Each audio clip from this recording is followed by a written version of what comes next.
Hey guys, আপোনালোকৰ কি খবৰ? আশা কৰিছো ভালে আছে।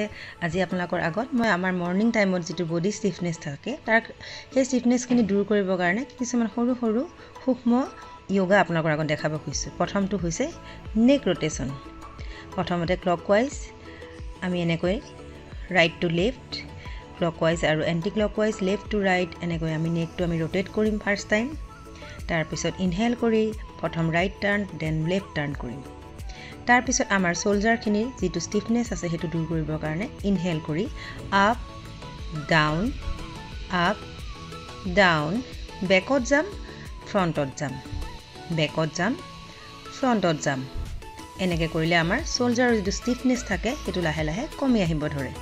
নেক্সটটো আমি ট্ৰাই কৰিম আমাৰ হিপছ আৰু নীৰ কাৰণে বীৰভদ্ৰাসন কৰিবৰ কাৰণে। বীৰভদ্ৰাসন কৰিবৰ কাৰণে নীটো বেন্ড কৰিম আৰু লাহেকৈ বেকত যাম।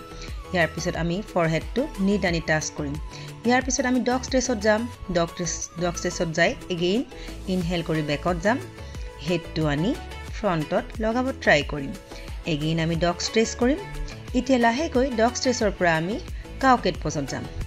Inhale hips down, exhale squeeze your spine.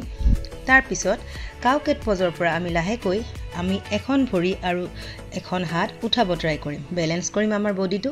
এই আসনটো কৰিলে আমাৰ বেলেন্সিং পাৱাৰটো লাহে লাহে বাঢ়িবলৈ ধৰে। ইয়াৰ পিছৰ আসনটো হৈছে আপোনাৰ আমাৰ ৰেবিট পোষ্টাৰ। ৰেবিট পোষ্টাৰ কৰিবৰ কাৰণে দুইখন হাত পিছফালে ৰাখিম, হেডটো লাহেকৈ নি দুটাৰ মাজত আনি লগাব ট্ৰাই কৰিম। ইয়াৰ পিছত লাহেকৈ ভুজংগাসনলৈ যাম। ভুজংগাসনলৈ গৈ ইনহেল কৰি বেকত যাম, যিমানখিনি পাৰো ষ্ট্ৰেচ দিম আমাৰ পিঠিখনক। এক্সহেল কৰি ডাউন কৰিম। ইয়াৰ পিছত কৰিম নাভি আসন।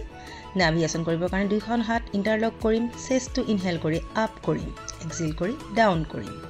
ইয়াৰ পিছৰ শেষৰ আসনটো হৈছে আমাৰ উষ্ট্ৰাসন।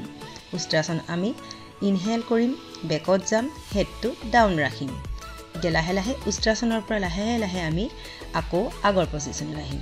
এইখিনি যোগা যদি আপুনি ৰাতিপুৱা টাইমত কৰে তেনেহলে আপোনাৰ বডিৰ ষ্টিফনেছখিনি লাহে লাহে কমি আহিবলৈ ধৰিব। এই নতুন ভিডিঅ'ৰ সৈতে লগ পোৱাৰ প্ৰতিশ্ৰুতিৰে নমস্কাৰ।